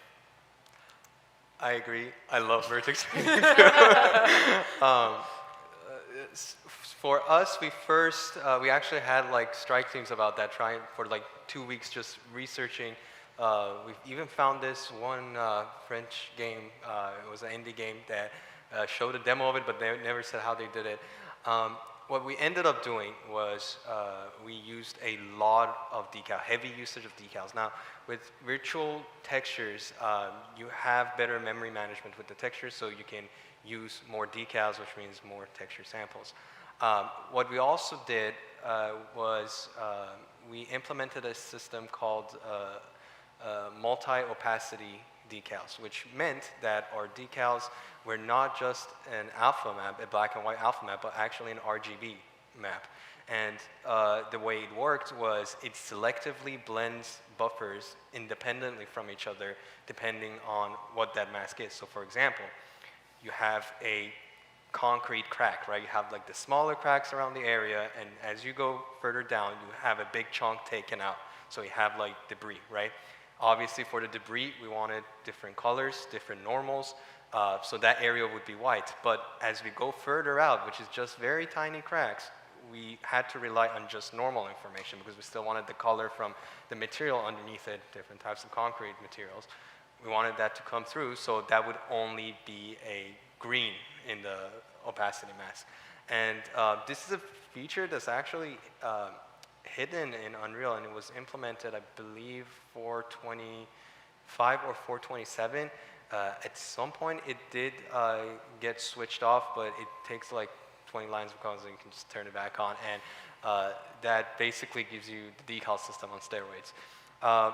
With going into the future, we do have the texture color, which is kind of, I think it's how the light maps are making their way back. Now you can have unique UV sets where you can paint a very low res texture per instance of an asset, and that allows you to get the blending that you want. It's independent from the vertex count. Because another thing that you have to consider with Nanite is that geometry gets called in and out really fast. Like you have your clusters or whatever, and so if you were to even rely on vertex paint, you will see a lot of popping. So, yeah, hope that answers your question. All right, up, there we go. Up. Oh, we got one more. So sorry. Hi, my name is Leia. Your general consensus was keeping up with new methods and tools, and I was just wondering, like, where you find those new methods and tools. Like, how do you keep up? I think everyone, I'll touch a little bit upon this, and then I think we can probably all say something on it, but one of the easiest things is reading Unreal documentation. Like when a new update of Unreal is coming out, just keep up to date on it. They do a good job mostly of documenting things. So keep up to date with that. Look at things that Unreal themselves are posting, because Unreal moves very fast itself. But that's definitely what I do. Also just like looking at YouTube and looking at people's portfolios. I'm always on ArtStation. I'm always scrolling. So if I see something that's really cool, most artists these days are doing breakdowns, or you can kind of infer a little bit of what they're doing from it. So for example, like learning like the texture paint that Ilia was just talking about. I just saw people talking about it. It was in the new documentation for the new update for Unreal, so I was like, let me just look into this, I'll dive into it. There weren't a ton of resources yet, but that's just looking around, keeping your eye out for stuff like that. For me, it was LinkedIn. I see a lot of stuff on LinkedIn coming through, people doing experiments. But also a lot of studios actually share with the class. They put some of their methods out in forms of blogs. Ironically, me and Tony earlier we were just talking about a technique that was used in Assassin's Creed Mirage, the Latin space map, which reduced the texture footprint immensely. Yeah, I can add on to that. Just like talking to other artists outside your discipline will help a lot. Like for me personally, I've been learning a lot about Lumen and the technical aspects about that by just talking to the lighting artists on my team, like how to really make your areas and your meshes performant for ray trace. And I had no idea.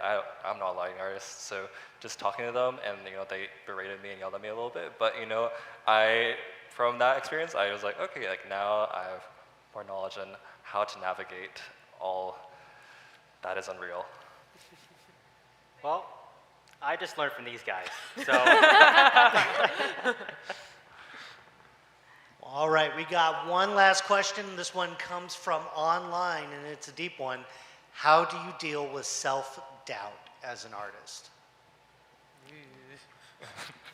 You don't, you just do it every day.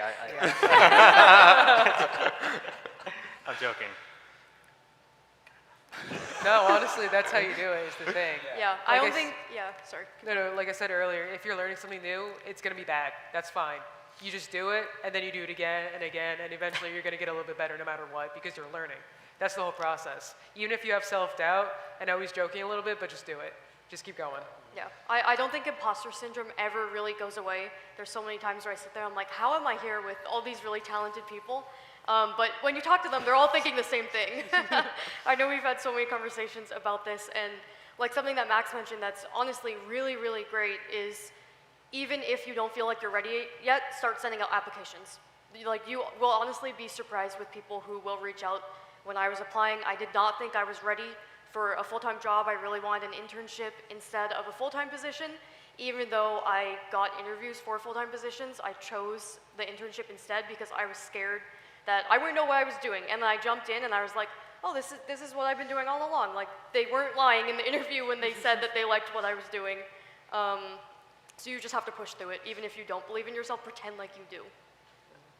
Yeah, I can say too, after 12 years, I still have self-doubt almost every day.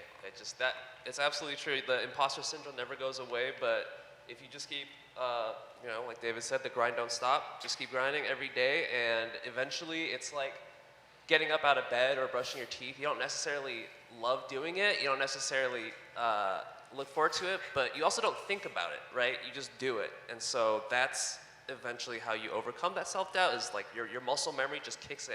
And you're like, yeah, I'm not sure how to tackle this problem, or yeah, I'm not sure how to make this environment, but I'm gonna rely on what I know. I'm gonna rely on the skills that I have, rely on your teammates, and you just do it. So, it's not like a Nike campaign. No, it's beautiful though. Just push through it, baby. Mm-hmm. It's hard. Well, that wraps up our event. I want to extend another huge thank you to the Outer Worlds 2 Environment Art team. Let's give them another round of applause.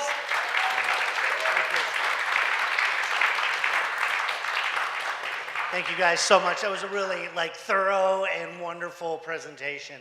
And thank you all for joining us tonight on campus and online. Noman hosts monthly industry events on campus, so be sure to follow us on social media and join our mailing list to stay up to date on our event schedule. Until next time, everybody, good night. Thank you guys. Thank you for having us. Thank you guys.